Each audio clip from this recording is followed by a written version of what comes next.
Ito yung mga blessings in disguise, mga kapiksi, pagdating sa kaperahan. So, pag sinabing blessings in disguise, ibig sabihin maaaring may mawala sa'yo, pero mas maganda yung kapalit. So, pwedeng mawalan ka ng trabaho, ma-lay off ka, ganyan. Or, ilipat ka ng ibang department. Or, mawala yung boss mo. Pero may magandang kapalit yan. So, pwedeng magkaroon ka ng mas magandang trabaho, na mas maganda yung sahod. Or, pag nalipat ka ng department, baka mas lumabas yung potential mo doon. Or kung mag-shift ka naman ng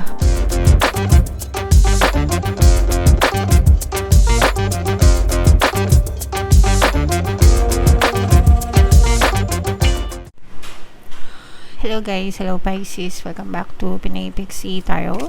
Ang pamagat ng episode natin for tonight is money reading para ngayong 2026 para sa Pisces, Sun, Moon, Rising Sign, and Venus.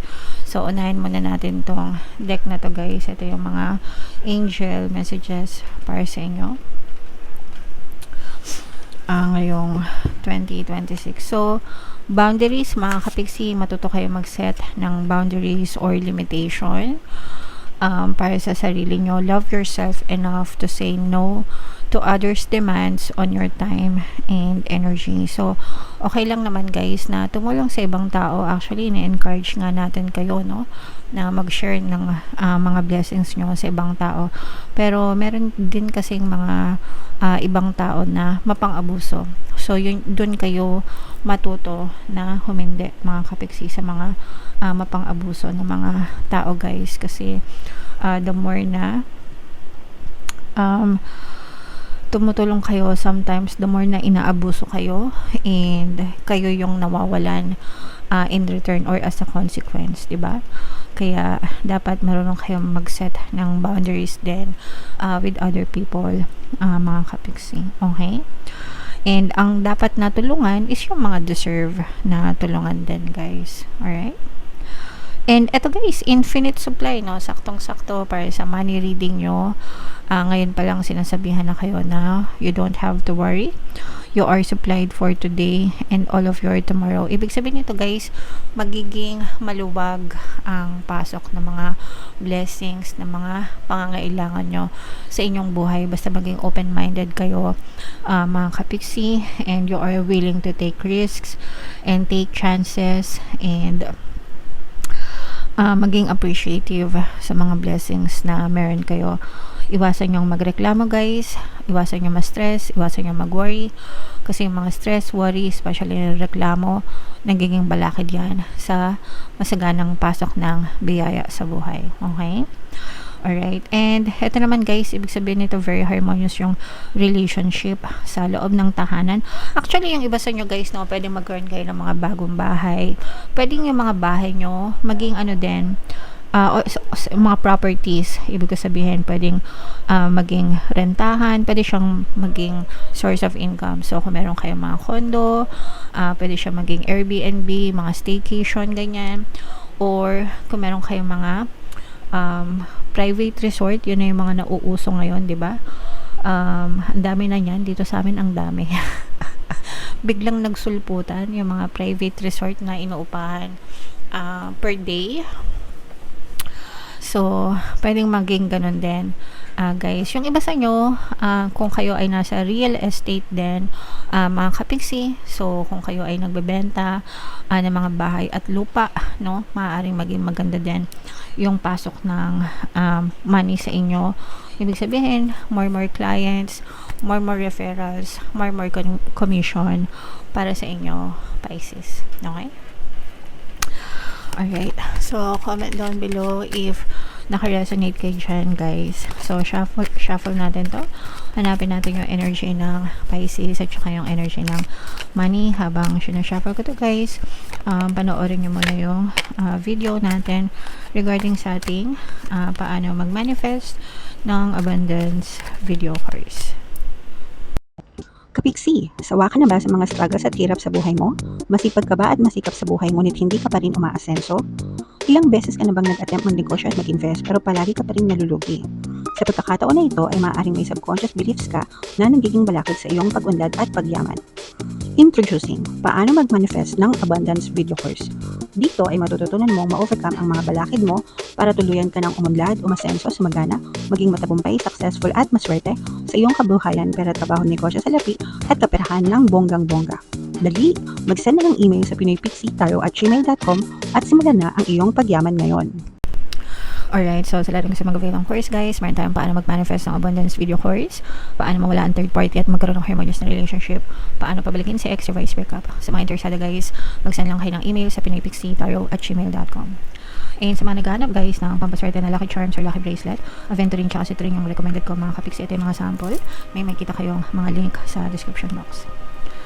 So, Pisces, kayo ay represent ng King of Cups sa ating spread. Ito yung ating money energy, mga kapixie. So, this is both positive.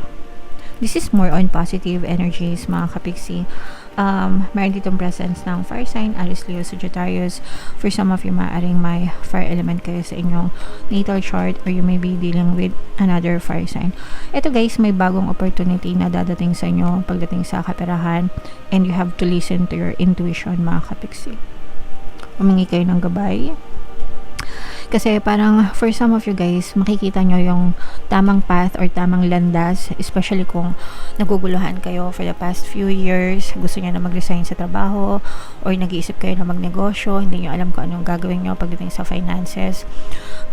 Pero ngayon guys, parang tutulungan kayo ni universe para maggabayan kayo sa tamang landas. Makita nyo yung tamang path nyo guys, and parang manganganak ito ng magandang oportunidad para sa inyo.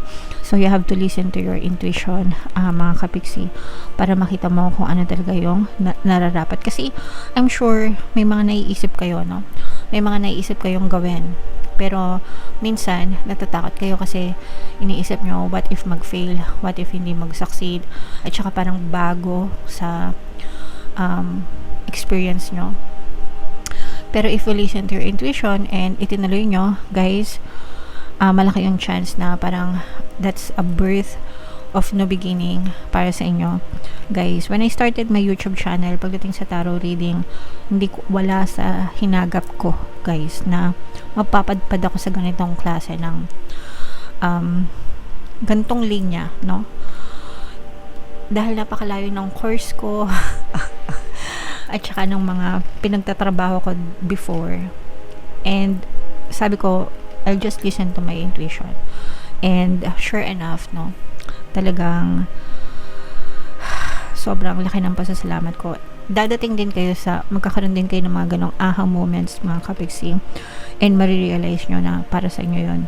Pag para sa inyo talaga. Okay? May chance na magiging very progressive yung money energy nyo, mga kapixie. May chance na lumipat din kayo. Ito, positive change ito. Kung kayo ay lilipat ng trabaho, lilipat ng lugar, magkakaroon ng movement, positive movement. Yung iba sa inyo guys, pwedeng career growth ito, no? Magtatagumpay sa career. Yung iba sa inyo, pwedeng, pag sinabing career growth, pwedeng lilipat kayo ng ibang trabaho or magkakaroon kayo ng ibang posisyon na mas naaangkop sa mga skills mo, mas ma-highlight ka, no? Lalabas yung full potential mo, mga kapixie, and magiging very progressive yung buhay mo dahil dyan guys. Okay, so these are very positive changes para sa inyo.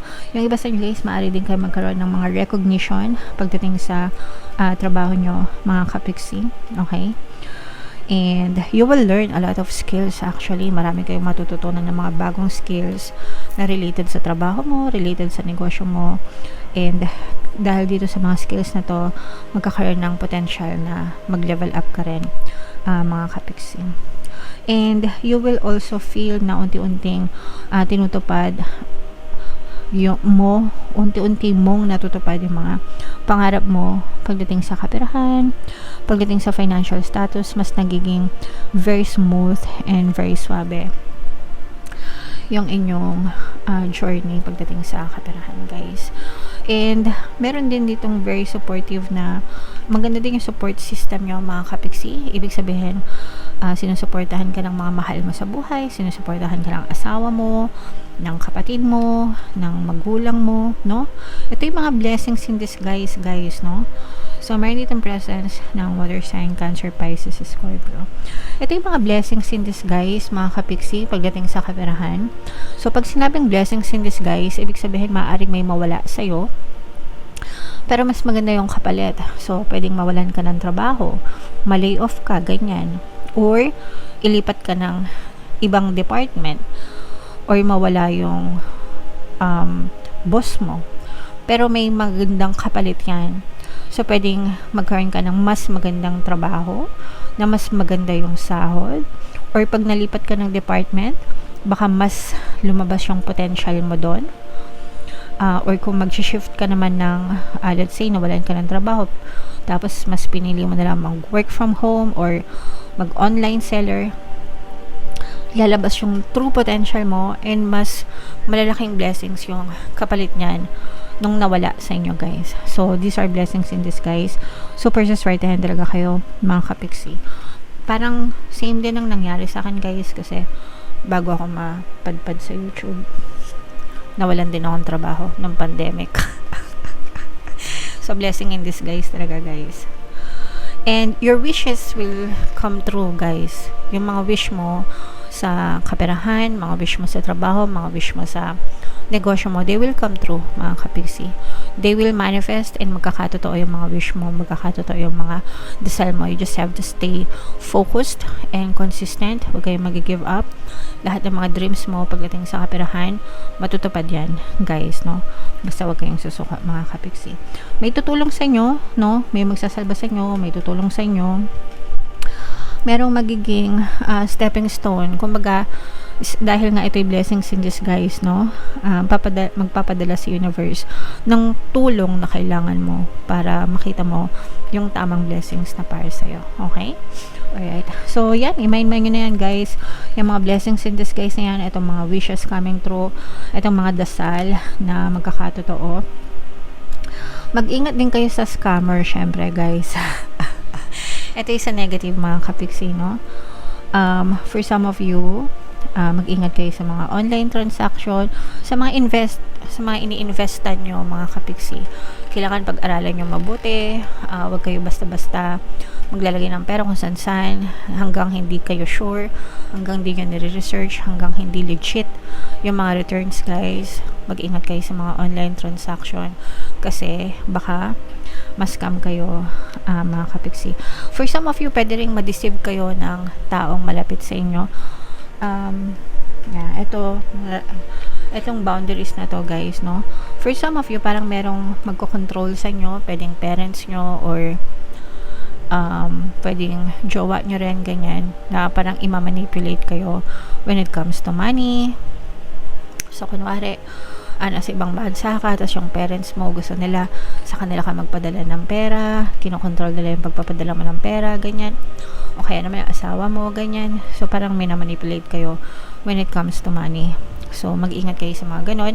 I mean, it's okay na magpadala ng pera. Syempre, kaya nga kayo nag-ibang bansa, di ba? Para masustentuhan sila. Pero, kailangan mag-ipon din kayo, magtabi rin kayo. Kasi, hindi puro lustay lang, guys. Kasi, hindi naman panghabang buhay ang pag-abroad, di ba? Unless, dyan mo na inisip na mag-retire talaga. Pero, dapat pinaghahandaan nyo, mga kapiksi. Merong iba na bigla-bigla na lang, nawawala ng trabaho. So, ingat-ingat din, guys. Alright? So, money come to me. Palagi ako may pera, palagi ako nagkakapera. I'm the king of abundance. I'm the queen of abundance. Palagi nyo sabihin yung mga affirmations na yan, guys, para certain kayo sa pera. And pakinggan nyo yung mga pampaswerte subliminals natin, lalo na yung bago. Pampaswerte sa 2026. Lahat na yun ang aspeto ng buhay nyo. Siksik yung mga money affirmations dun, guys. Okay? Alright. So, i-mind-mind nyo na lahat ng mga magaganda dito, mga kapiksi. Ito yung ating 2026 kapalaran, guys. Ito naman yung ating success stories ng paano mag-manifest ng abundance video course. Click here to subscribe, guys. Thank you for liking, sharing, and subscribing. See you next time. I love you all. Have a nice day. Bye-bye.